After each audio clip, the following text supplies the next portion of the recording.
Hi everyone, I'm Benjamin and welcome to my book club. Before we begin today, I just want to ask everyone to close their eyes and take a trip through time with me back to September. Alright, welcome. It's still Cyberpunk month because as you remember, it's still September. And that means we have to read another Cyberpunk novel and I'm so glad we did. I'm so glad it's still September because it means I got to read The Escher Man by ℕ𝕚𝕚𝕚𝕚.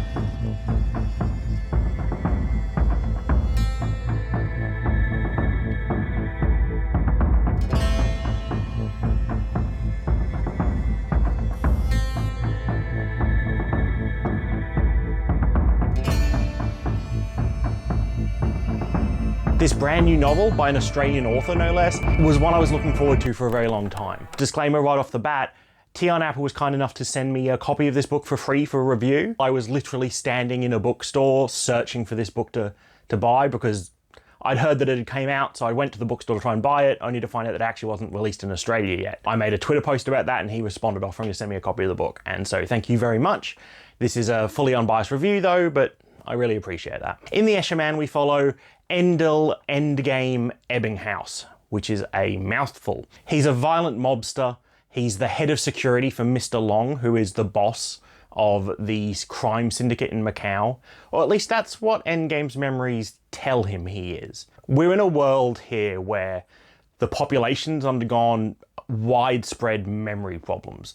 Memory issues have become endemic.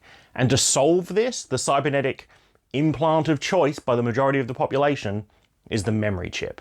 A chip that gets implanted into your brain that allows you to store, recall, revise memories.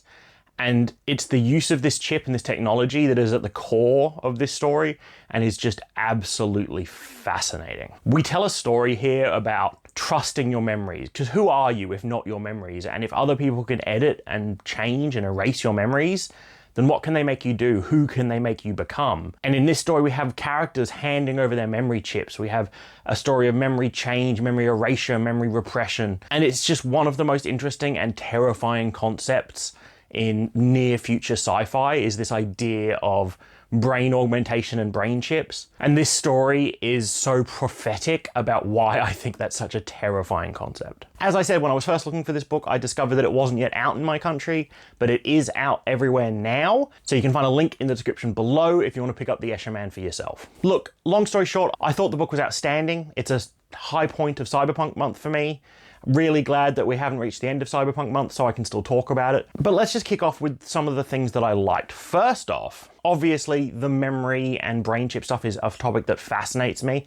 I've worked in offensive cybersecurity, basically hacking, for close to a decade now, and I don't know if there's enough money you could pay me to put any piece of technology anywhere near my brain.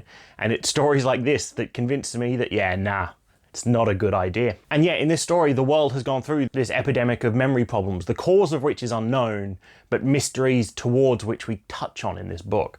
And as a solution, these memory chips have come along.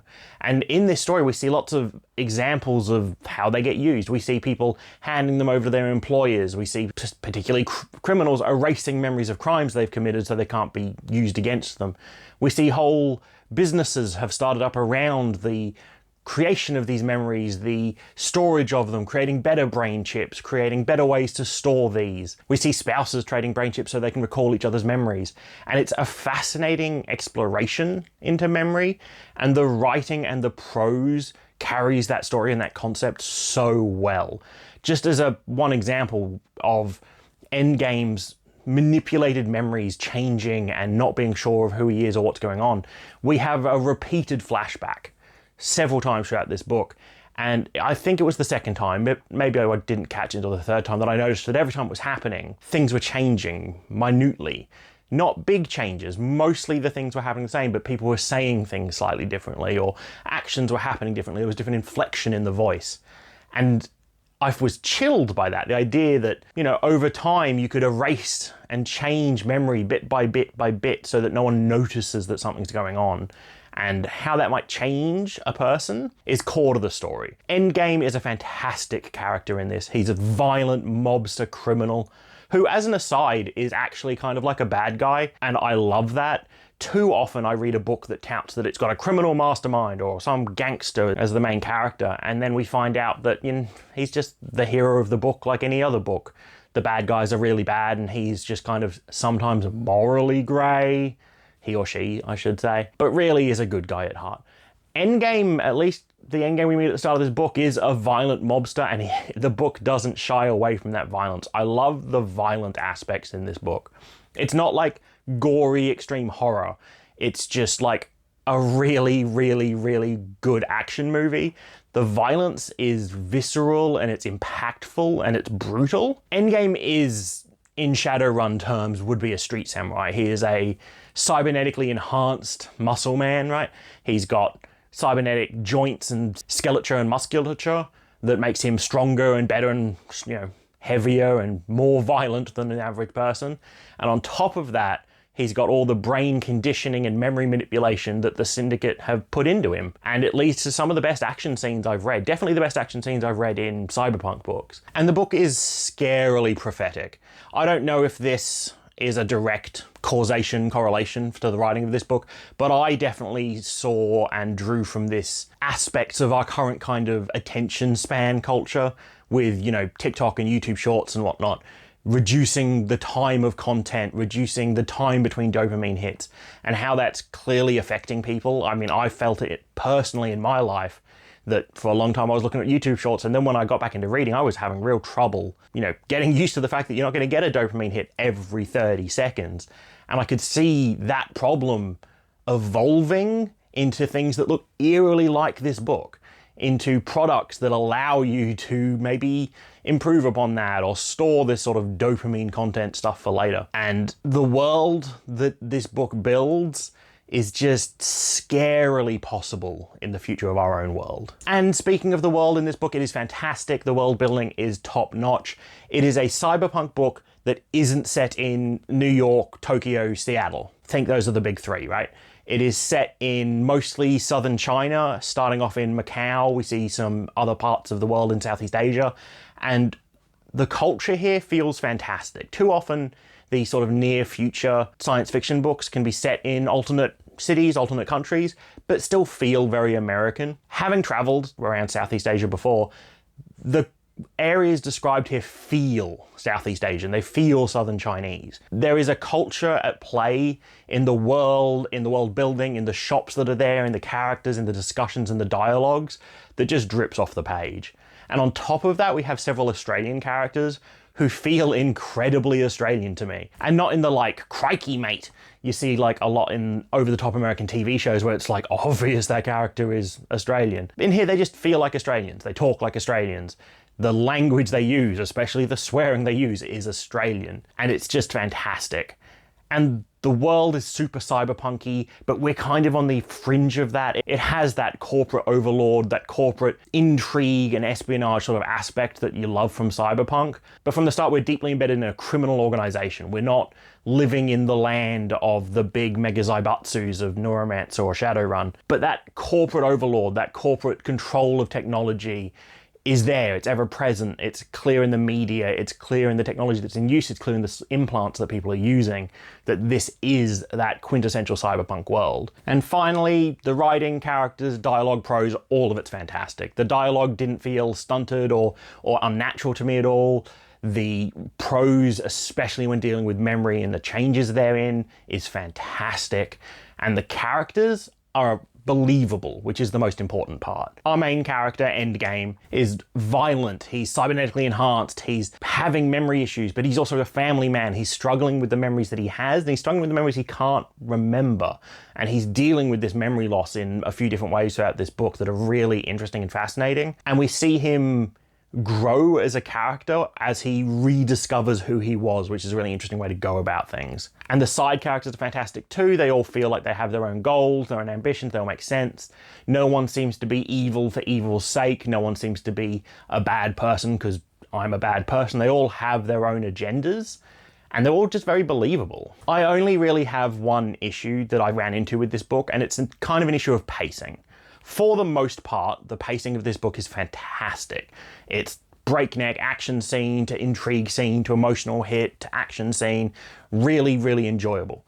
but at a certain point in the book, it feels, and I will discuss this in a little bit more spoilery, but in a spoiler-free overview, I reached a certain point in the book where it kind of felt like we were missing like a chapter or two. It felt like we were telling a story, didn't finish that story, started a different story.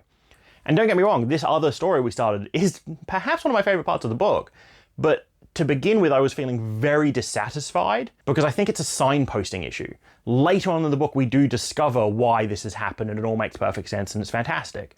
But at the time, you go from this height of this story to being rather confused why none of this is happening anymore without any explanation. Look, I'll dive into spoilers here. If you've read the book and you want to talk about it, then, you know, stick around. If not, this is the time code to where my final thoughts and my overall rating will be. So if you've read this, you might have guessed that I'm talking about the Golden Dragon Casino section. It's a section around in the middle of the book. We have just been following 𝕚𝕚 and his family as they flee from Macau and Mr. Long. We find out that we're being tracked by an implant in our foot, and we take separate paths so that we don't put our family in danger. And then we kind of start a storyline at the Golden Dragon Casino, joining this other crime group and just seemingly to work there and just hanging out. And this part of the book, as I said before, is actually one of my favorite parts. The reveals here are fantastic. The action here is some of the best. The characters here are amazing.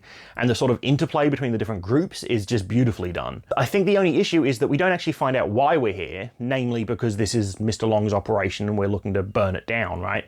Until much later. 𝕚𝕚 knows that at some point, but we skip the part of the book where 𝕚𝕚 figures that out until much later when he reads that encrypted note. And we get a hint that there's something going on because we see that encrypted note right from the start. And look, maybe the book's a worse book if you do what I'm about to say, but I got to that section and spent a few chapters being very dissatisfied. It was a low point for me and it felt like we'd kind of slammed the brakes on. If we just had a small part at the start there, even if it's just of 𝕚𝕚 writing that encrypted note, so we know what it is, because there's plenty of times in this book where we know things that 𝕚𝕚 doesn't because of the memory loss. So I think as the reader, knowing why 𝕚𝕚 is there would have felt much better than having to figure that out much later.